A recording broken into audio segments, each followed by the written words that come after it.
최근 수돗물에서 흙냄새가 나 주민 불편이 컸습니다. 흙냄새를 유발하는 균이 급증했기 때문인데 한국수자원공사가 소독을 강화하고 있습니다. 일본 후쿠시마 원전 오염수 방류가 임박하면서 소금 대란이 벌어지고 있습니다. 오염수가 방류되기 전 소금을 구매하겠다는 소비 심리가 커지고 있습니다. 무안의 한 수로에서 일반 민물 장어와 달리 황금색 반점이 있는 장어가 발견돼 관심을 끌고 있습니다. 전남도 교육청이 목포대학교 등 5개 대학과 다문화 교육 협력을 위한 협약을 체결했습니다. 여러분 안녕하십니까? 목포 MBC 뉴스데스크입니다. 최근 해남과 목포 지역 주민들은 수돗물에서 흙냄새가 많이 나 불편하셨을 겁니다. 갑자기 내린 비와 높은 기온으로 흙냄새를 유발하는 균이 급증했기 때문인데요. 한국수자원공사가 소독을 강화하고 나섰습니다. 박종호 기자입니다. 하루 평균 16만 톤의 물을 생산하는 전남 장흥군 덕정 정수장입니다. 이곳에서는 목포와 해남, 무안 등 전남 서남권 10개 시군에 식수를 공급하고 있습니다. 덕정 정수장에서 물을 공급받고 있는 해남과 무안 등 일부 지역 수돗물에서 흙냄새가 난다는 민원이 제기된 건 지난 9일부터입니다. 양치를 하는데 물에서 이상한 냄새가 나가지고 가족들한테 물어봤더니 다들 냄새가 난다고 그렇게 이야기를 했어요. 한국수자원공사와 지자체가 수질 검사에 나섰고 흙냄새를 유발하는 지오스민 성분이 환경부 감시 기준인 0.02mg/L보다 3배 이상 많은 0.068mg/L가 검출됐습니다. 흙냄새 유발 성분이 기준치를 벗어난 건 지난 2005년 덕정 정수장 운영 이후 처음입니다. 최근 높은 기온과 함께 마른 비가 내리면서 흙냄새 원인 물질이 증가한 것으로 추정되고 있습니다. 수자원공사는 취수 지점을 상층에서 하층으로 변경하고 분말 활성탄을 투입하는 등 소독 공정을 강화하고 있습니다. 취수탑 위치 조정하고 그리고 전염소를 중단했습니다. 그리고 분말 활성탄을 투입을 해가지고 그 공정을 변경해서 운영을 하였고, 수자원공사는 일부 관로에 지오스민 성분이 포함된 물이 남아있어 수돗물에서 흙냄새가 여전히 날 수 있지만 인체에 해는 없다며 물을 당분간 끓여 먹을 것을 당부했습니다. MBC 뉴스 박종호입니다. 전남에서 중증 열성혈소판 감소 증후군 사망자가 잇따르고 있습니다. 전남 보건환경연구원에 따르면 지난 3일 숨진 순천 지역 80대 여성의 중증 열성혈소판 감소 증후군 양성으로 확인되는 등 전남에서는 올 들어 2명의 사망자가 발생했습니다. 중증 열성혈소판 감소 증후군은 바이러스에 전염된 진드기에 물려 감염되는 열성 질환으로 고열과 백혈구 감소, 구토, 설사 등의 증상이 나타납니다. 보건복지부와 교육부, 의사협회가 의대 정원 확대로 가닥을 잡으면서 전남 의대 신설이 사실상 무산된 가운데 목포대와 순천대 대응 방향에 관심이 모아지고 있습니다. 목포대와 순천대는 최근 공공의대 유치에 협력하기로 전남도와 합의한 상황인데 이른바 의정협의체의 향후 움직임을 보고 대응할 수밖에 없는 상황이어서 대책 마련에 부심하고 있습니다. 한편 확대될 의대 정원은 2025년부터 적용될 예정인 가운데 정원 확대 등 의사 수급을 결정하는 협의체에 시민과 전문가 참여를 촉구하는 목소리도 높아지고 있습니다. 일본 후쿠시마 원전 오염수 방류 시기가 임박하면서 때 아닌 소금 대란이 벌어지고 있습니다. 필수 조미료인 만큼 오염수가 방류되기 전 구매하겠다는 소비 심리로 천일염 주문이 폭주하고 있습니다. 김진선 기자입니다. 천일염 주산지인 전남 신안군 수협 직매장. 전국에서 쏟아지는 주문을 감당하느라 천일염 창고는 포장 작업으로 분주합니다. 인터넷 주문을 합해도 하루 10개 미만이었던 주문량은 최근 하루 500개 안팎으로 폭등한 상황. 지난 8일 이후 20kg 한 포대가 3만 원으로 20% 가격이 올랐지만 포장 인력이 부족할 만큼 주문이 밀려들고 있습니다. 최근에 이렇게 이제 폭주가 하다 보니까 이제 직원들이 일하는 직원들까지 전부 동원하고 지금 인력까지도 아르바이트를 동원해서 천일염을 판매하는 또 다른 곳도 상황은 마찬가지. 포대와 소포장 용기 등 대부분 상품이 품절됐고 그나마 남은 물량도 택배 물류 급증으로 다음 달부터나 배송할 수 있는 상황입니다. 지금 한 8달치가 밀려 있어요. 하루에 한 1,800개, 2,000개씩 들어와 버리니까 도저히 택배 회사에서 이제 출하를 못 하겠다고. 도소매를 가리지 않고 매장마다 천일염은 때 아닌 특수를 누리고 있습니다. 1인당 구매 물량을 제한하고 있지만 사업자도 일반 소비자들도 보이는 대로 사가기 바쁩니다. 원전 때문에 그러겠죠. 그것 때문에 많이 찾으시죠. 갖다 놓으면 한 10개씩 갖다 놓으면 아침에 갖다 놓으면 없고. 현재 굵은 소금 5kg 기준 소매 가격은 12,600원대로 평년에 비해 60.7% 오른 상황. 해양수산부는 앞서 생산 물량이 감소하는 등의 영향일 뿐 천일염 사재기로 인한 가격 폭등은 아니라고 해명했지만 소비자들의 불안 심리 속에 애꿎은 국내 소금 시장이 들썩이고 있습니다. MBC 뉴스 김진선입니다. 현행범으로 체포된 외국인들이 광주의 한 지구대에서 무더기로 탈주한 사건이 발생했는데요. 경찰의 근무 기강 해이로 벌어진 사고는 이번이 처음이 아니었습니다. 1년 전 해당 경찰서에 산하 파출소로 붙잡혀온 지명 수배범의 도주를 막지 못하는 일을 겪고도 경각심을 얻지 못했나 봅니다. 임지은 기자입니다. 오평 남짓의 작은 회의실 안에 23명을 유치해놓고도 감시를 제대로 하지 않은 경찰. 결국 10여 분 동안 무려 10명이 창문 틈으로 빠져나갔습니다. 이들 모두는 도주 36시간 만에 스스로 신고하거나 경찰에 붙잡혔습니다. 야간 근무를 하던 직원 7명 중 3명에게 피의자를 감시하라는 당직 팀장의 지시가 내려졌지만 제대로 이행하지 않았던 것으로 드러났습니다. 팀장은 또 그거를 지시를 했으면 왔다 갔다 하지 말고 잘 지켜라라고 해줄 필요도 있고 한 거죠. 이번에도 뭐 이 핑계 저 핑계 대지만 감시만 잘 했으면. 경찰의 눈을 피한 도주국 사실 이번이 처음이 아닙니다. 1년 전엔 조사를 받던 한 지명 수배범이 이곳 파출소 담벼락 앞에서 담배를 피다가 그대로 도주하는 일이 있었습니다. 경찰은 수갑도 없이 범인이 먼저 파출소를 나서도록 하는가 하면 심지어 추격을 도중에 포기하기도 했습니다. 이 사건을 겪은 이후 광산경찰서는 전 직원을 대상으로 경찰서 내 보안구역 등 동선 관리에 대한 교육을 진행했지만 무용지물이 됐습니다. 경찰 내부에서도 같은 사건이 1년도 채 되지 않아 발생한 것에 대해 면목이 없다는 반응입니다. 이게 시설의 문제인지 인력의 문제인지를 파악을 해서 그 부분에 대해서 보완하고 다시는 도주 사실이 없어야 되거든요. 분명하게 책임을 묻거나 조치가 없었기 때문에 이런 일이 반복적으로 일어난 게 아닌가 싶습니다. 경찰은 이번에도 다시 한번 재발 방지를 약속하겠지만 신뢰가 무너진 상황에서 또다시 이런 일이 일어나지 말란 법이 없다는 시민들의 질타가 이어지고 있습니다. MBC 뉴스 임진입니다.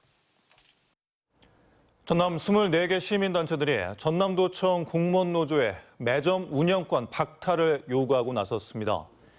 시민단체들은 노조가 운영하는 도청 매점 회계 비리 의혹이 사실로 드러났지만 전라남도는 아직까지 매점 운영권을 박탈하지 않고 있다며 공직기강의 쇄신 의지는 물론 사과문의 진정성이 의심된다고 주장했습니다. 또 전남지사는 매점 운영권을 즉각 박탈하고 관련 조례에 따른 매점 운영 공고를 조속히 시행할 것을 촉구했습니다. 전라남도 교육청은 목포대, 목포해양대, 세한대, 초당대, 동신대 등 5개 대학과 지역 소멸 위기 극복과 상생을 위한 다문화 교육 협력 협약을 체결했습니다. 협약에 따라 도교육청과 5개 대학은 다문화 교육 관련 전문 인력들을 확보하고 대학과 연계한 이중 언어 교육 서비스를 방과 후 학교 등에 제공할 예정입니다. 무안의 한 수로에서 황금색 반점이 있는 장어가 발견됐습니다. 한강 등 일부 지역에서 발견된 적은 있지만 전남에서 발견된 것은 이번이 처음입니다. 서희령 기자입니다. 수족관에 민물장어들이 가득 차 있습니다. 대부분 흑색과 갈색빛인 것과 달리 몸통에 황금빛 반점의 민물장어가 눈에 띕니다. 길이 40cm의 장어 옆구리와 배 쪽에도 금빛 반점이 있습니다. 이렇게 일반 장어와 나란히 비교하면 생김새는 똑같지만 색깔만 확연히 다릅니다. 박정준 씨는 낚시용 미끼를 잡기 위해 전남 무안의 한 수로에 설치한 채집망에서 황금빛 장어를 발견했습니다. 놀라기도 하고 이게 뭔지 몰라가지고 뱀인 줄 알았죠, 처음에는. 그래가지고 자세히 보니까 꼬리 부분이 장어 부분하고 똑같더라고요. 그래서 민물장어, 황금장어 맞구나. 한강이나 제주도에서 드물게 발견되긴 했지만 전남에서 황금 민물장어가 발견된 것은 이번이 처음. 돌연변이종으로 추정되고 있습니다. 유전되는 그런 변이가 아니고 그 후천적으로 얻어진 변이기 때문에 모두 다 다르게 나타나고 박 씨는 황금빛 장어 발견으로 좋은 일이 생길 것 같아 기분이 좋다면서도 다시 방생할 계획이라고 밝혔습니다. MBC 뉴스 서희령입니다. 기아 타이거즈가 5할 승률의 문턱에서 번번이 고배를 마시고 있습니다. 전체적인 타선은 상승세를 보이고 있지만 기복을 줄이고 경기 막판 집중력을 더 살리는 게 상위권 도약의 관건이 되고 있습니다. 한신구 기자입니다. 1점 차까지 따라붙은 9회 말 역전 찬스. 그러나 류지혁이 힘껏 돌린 방망이가 중견수 뜬공으로 물러나면서 경기를 허무하게 내줍니다. 다음 날 역시 9회 말 1사 만루. 또다시 역전의 기회를 맞았지만 두 타자가 연속으로 범타로 물러나면서 고개를 떨궈야 했습니다. 기아는 지난주 SSG와 두산과의 경기에서 2승 4패를 거둬서 시즌 전적 25승 28패로 5할 승률 복귀에 또다시 실패했습니다. 특히 패배한 4경기 모두 1점 차로 경기 막판 결정적인 한 방이 터지지 않아서 아쉬움을 삼켰습니다. 상위 타선과 하위 타선의 차이는 좀 많이 있습니다. 7, 8, 9에 찬스가 오면 그 찬스를 놓치는 경우가 많습니다. 지금 기록을 보면 그래요. 기아는 지난달 중순 이후 중위권을 유지하고 있는데 상위권으로 치고 올라가지도 하위권으로 처지지도 않는 버티기 행보를 반복하고 있습니다. 5월 이후 반등한 소크라테스가 연타석 홈런 등으로 물오른 타격감을 이어가고 리그 타격 1위 최영우가 중심 타선의 무게감을 확실히 잡아주고 있지만 기복 있는 타선으로 상승세에 탄력을 받지 못하고 있습니다. 그러나 상무에서 제대한 최원준이 이번 주 곧바로 1군에 합류할 예정이고 나성범과 김도영 역시 이달 말과 다음 달 초에 복귀할 것으로 보여서 완전체 전력에 대한 기대감은 커지고 있습니다. 이번 주 상대는 키움과 NC. 두 팀 모두 최근 투타에서 상승 곡선을 긋고 있어서 기아 타선의 집중력이 중위권 수성과 상위권 도에게 열쇠가 될 전망입니다. MBC 뉴스 한신구입니다. 김영록 전남지사가 광주 군공항 무한 이전 반대 대책위원회와 만나 공항 문제에 대해 논의했습니다. 전라남도는 김영록 지사가 반대 대책위에 광주 민간공항과 군공항의 무한 이전 당위성과 소음 피해 우려에 대한 오해 등을 설명하고 앞으로 소통을 강화하기로 했다고 밝혔습니다. 하지만 무한 대책위 측은 광주 군공항 무한 이전 문제에 대해 입장차만 확인한 자리였다며 이번 만남에 대해 엇갈린 반응을 보였습니다. 최근 신안해상에 전복된 예인선에서 기름이 추가 유출될 우려가 있어 어민들의 걱정이 커지고 있습니다. 신안 자운도 어민들은 지난달 29일 자운도 해상에서 전복된 198톤급 예인선을 인양하는 과정에서 기름이 추가 유출될 가능성이 높아 어장 피해가 우려된다고 대책 마련을 요구하고 있습니다. 이에 대해 목포해경은 사고 선박 주변에 설치된 오일 펜스 내 포집된 기름 일부가 유출된 것으로 추정하고 있으며 추가 방제 조치를 하고 있다고 밝혔습니다.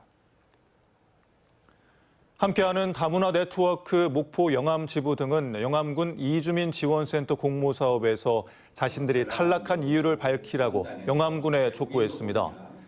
단체들은 전남도 의회에서 기자회견을 열고 외국인 이주민들을 대상으로 상담 한 번 하지 않았던 모 대학 법인이 2차 재공모에 참여해 위탁받은 반면 그동안 비영리 법인으로 외국인 이주민을 위해 활동해온 자신들이 공모에 탈락한 것은 납득할 수 없다며 전남도에 감사를 요구했습니다. 전남 지역의 수소 차량 충전소가 부족해 친환경 차량 이용 활성화가 어렵다는 지적이 제기됐습니다. 임형석 전남도 의원은 전남 지역 수소 차량은 2019년 27대를 시작으로 현재 1,456대가 운영 중인데 수소 차량 충전소는 5곳에 불과하다며 수소 차량 충전소 구축 확대를 촉구했습니다. 전남자치경찰위원회가 섬 지역 드론 순찰대 운영을 위한 치안 드론 개발에 속도를 내고 있습니다. 섬 지역 치안 드론 운용 체계 개발은 지난해 5월 과학기술정보통신부와 행정안전부가 공동 주관한 주민 공감 현장 문제 해결 사업에 선정돼 전남에서 실증 작업이 진행 중이며 오는 7월 마무리될 예정입니다. 서울시 교육청과 전남교육청은 도시 농촌 생태체험교육 교류학교를 7월부터 시범 운영합니다. 도시 농촌 생태체험교육 교류학교는 이달 중 희망학교 모집을 시작해 5에서 10개 학교를 선정한 뒤 서울과 전남 지역 학교 간 1대1 자매 결연 방식으로 내년 2월까지 운영될 예정입니다. 완도군은 원도심 활성화를 위해 134억 원 규모의 도시재생 뉴딜 사업을 중심 상권 활성화와 생활환경 개선 등에 집중하기로 했습니다. 완도군은 이를 위해 중앙시장 1개동을 매입해 철거하고 통합 공공건물을 신축해 창업활동을 원하는 관내 청장년에게 저렴한 임대료를 지원해 먹거리 개발과 로컬푸드 음식점으로 조성할 계획입니다. 신안군 1호 민간 정원인 파인클라우드 정원이 문을 열었습니다. 신안군 암태면에 위치한 파인클라우드는 5,800여 제곱미터 부지에 다양한 암석과 함께 수목과 초화류가 심어졌고 인공폭포가 설치돼 눈길을 끌고 있습니다. 전라남도가 디지털 기기 지원을 통해 생산 원가를 절감하는 디지털 소상공인 양성 사업을 추진합니다.